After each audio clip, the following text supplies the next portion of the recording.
In Hong Kong, retail sales, food, beverage, all have been hit hard by the months of unrest. Our local businesses believe things will get worse before they get better, as Roland Lim finds out. Hong Kongers love to shop, but it's hard to be in the mood if the mall you're in suddenly becomes a pitched battle between protesters and the police. Winnie Tong, who co-founded fashion chain Bauhaus, has felt the impact. Last month, its same-shop sales fell 37% on year, and this month, 38% lower. The retailer is headed for its first loss since 1991. They're still willing to spend, but they have to hurry home. They are enjoying our shop in Hong Kong because a newly opened shop, and we both are busy with each other. And then suddenly the MTR will close, and maybe the next street is fighting. The tear gas is all around. They're still willing to spend, like let's say Saturday afternoon, right? But we have no time and no chance to continue our shopping anymore. Yeah.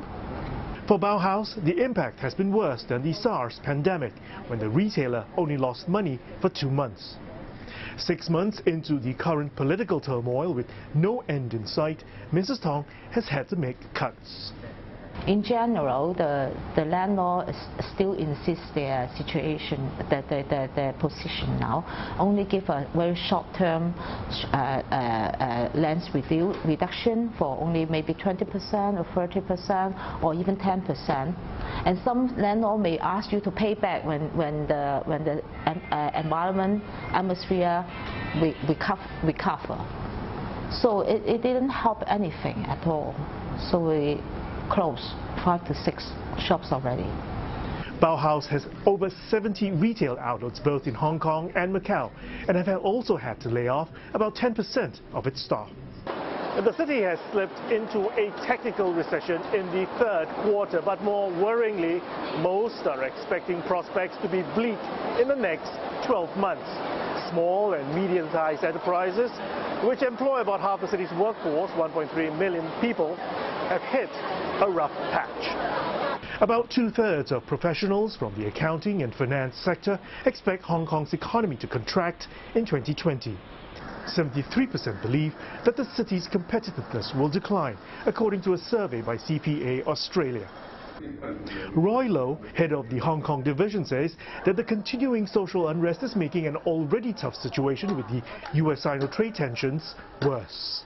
Cost control come up with the first agenda in a lot of our members' planning in the 2020.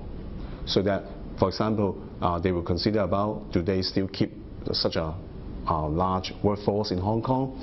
So they may consider about to cut their headcount as well. And also, it will also affect about the salary trend in Hong Kong. In a bid to help SMEs buffer the downturn, the government has already launched 3 rounds of stimulus measures worth $2.9 billion in the past 3 months. And the Hong Kong Monetary Authority last month injected more than $25 billion in credit to local banks to boost lending to SMEs.